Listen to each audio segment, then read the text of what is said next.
results indicated that the primary SARS-CoV-2 infection could protect from subsequent exposures, which have vital implications for vaccine design and disease prognosis. Which is not to say that it would be unusual to have multiple infections of the same virus. This was documented several times in his report on the epidemic of smallpox in Trinidad from 1902 to 1904. On page 83, Dr. Schwelt talks about second attacks. The possibility of second attacks was recognized as far back as the 10th century by Razes, the Arabian Galen, and his experience has been confirmed by many observers up to the present day. He goes through and actually documents in several patients that he attended to in Trinidad on people who had multiple bouts of smallpox, even some that have been vaccinated successfully. And who is the author? Dr. Marie Francois Raoul Schwelt, who happens to be my great-granduncle. He was the top surgeon in the Colonial Hospital in Port of Spain, Trinidad. Despite this, though, reinfection is a rare thing. And so, in this case, in the SARS-CoV-2 situation, it seems as though the virus follows what we normally get into herd immunity, where the virus would not spread as fast, and you would not have to do isolation, racing to develop antibody tests. Here's one out of Icahn School of Medicine at Mount Sinai. They posted a preprint yesterday describing a SARS-CoV-2 antibody test that they've seen rapid diagnostic test. And you can see here that it's fairly simple. We'll put a link into the description below regarding this. But in terms of the sensitivity, there's a 90.63% chance of it being a true positive. Again, high sensitivity means that if it's negative, you can rule out. High specificity means that if it's positive, you can rule in. And in both cases here, we've got good results. So we hope that this test gets FDA approved soon so that we're able to do antibody testing to see who has had the disease already and may not have known it. That'll give us an idea about herd immunity and how fast this virus is going to continue to spread. Remember that if 50 to 60% of the people in a community already have tested positive for the virus, it's very difficult for that virus to spread much more. Also, healthcare workers can be tested, and if they're positive and have already had the disease, and that could potentially save equipment for those that have not yet tested positive. Well, we went over a lot of things today. I would offer you a couple of reminders for those healthcare providers that want a refresher course or to learn it for the first time. Don't forget to go to medcram.com for our free course on updating and learning about ventilator management. I hope to, over the next number of days this week, go over practical things that we can do to improve our immunity as this virus continues to spread throughout our community. Thanks for joining us.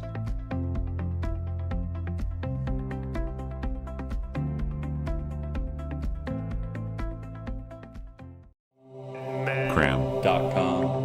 Welcome to another MedCram COVID-19 update as we look at our Johns Hopkins coronavirus tracker. We can see where the infections are in the world, and recently they've updated this to actually show a little bit more in terms of location, so you can actually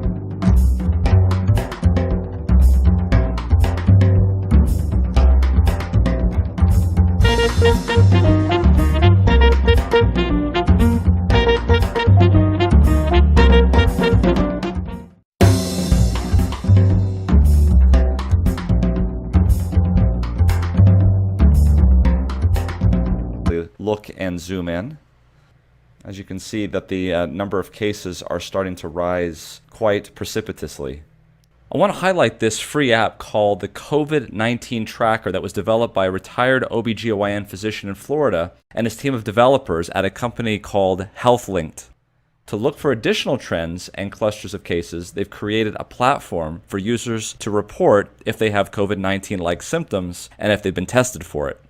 As you can see, this app has already become one of the most popular medical apps, and as testing availability and challenges continue in the United States and other countries, apps like this could be a helpful tracking tool for hospitals and communities.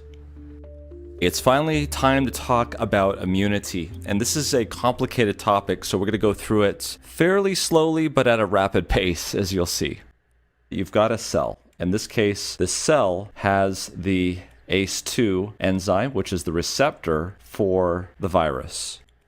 And here comes the virus, and on the virus are spike proteins. And it's these spike proteins that allow it to bind and come into the cell.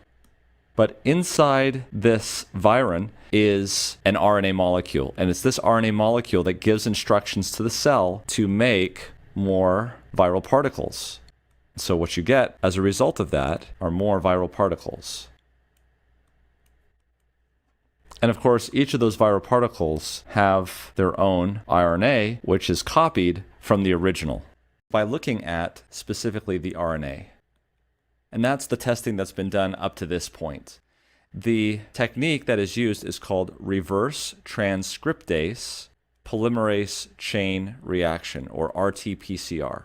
It takes a little fragment of that RNA and it finds a specific sequence that's unique to that sequence, and it copies it.